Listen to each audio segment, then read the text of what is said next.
La foi rend faible et vulnérable. Dans un film que j'ai vu récemment, un personnage était très heureux d'apprendre que son très méchant et impitoyable adversaire avait commencé à aller à l'église, entre guillemets. Cela ne veut pas forcément dire conversion, mais l'idée dans le film est que la foi rend faible et vulnérable, donc notre personnage allait enfin pouvoir éliminer son ennemi juré. C'était un film, mais je suis convaincu que les films ne sont pas faits uniquement pour amuser. Le diable s'en sert pour égarer les gens en se moquant de la foi en Christ. Ma foi en Christ ne me rend ni faible ni vulnérable. Voici 2 raisons. Premièrement, ce n'est pas la foi en Christ qui me rend faible et vulnérable, c'est le péché. J'ai été fait non pas pour souffrir et gagner ma vie en faisant la guerre à mon prochain, mais pour me réjouir dans la gloire de Dieu. C'est le péché qui m'a privé de la gloire de Dieu, selon Romains 3, verset 23.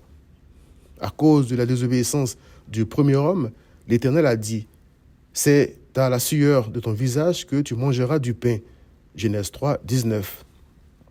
Dieu a donc livré l'homme à lui-même et ce dernier a commencé à développer des armes et des stratégies pour tuer tout ce qui allait s'opposer à son bonheur, entre guillemets. C'est donc ainsi que mon cœur est devenu malhonnête et méchant, selon Jérémie 17, verset 9, et me pousse à utiliser les armes du diable pour atteindre mes objectifs, même si ça veut dire tuer mon prochain. C'est ça qui me rend faible et vulnérable.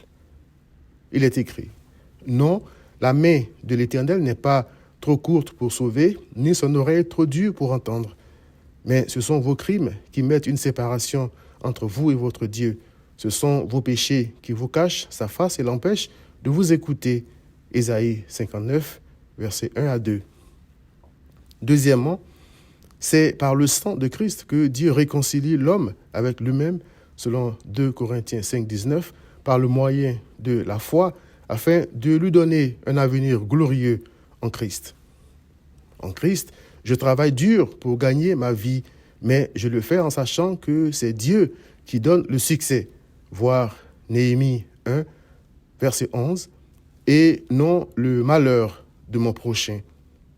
En réalité, en Christ, je suis plus que vainqueur parce que grâce à lui, je sais que l'Éternel est mon berger et que je ne manquerai de rien. Psaume 23, verset 1.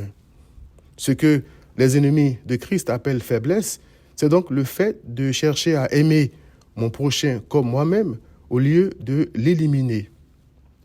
Après avoir poussé l'homme à désobéir à Dieu, le diable veut maintenant l'empêcher d'être pardonné.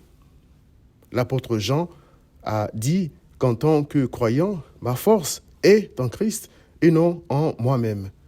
Il a dit, celui qui est en vous, c'est-à-dire Christ, est plus grand que celui qui est dans le monde, c'est-à-dire le diable. 1 Jean 4, verset 4. Ma foi ne me rend donc pas faible, elle peut déplacer une montagne, selon Marc 11, 23. Elle ne me rend pas vulnérable, car l'Éternel est ma force et mon bouclier, selon le psaume 28, verset 7.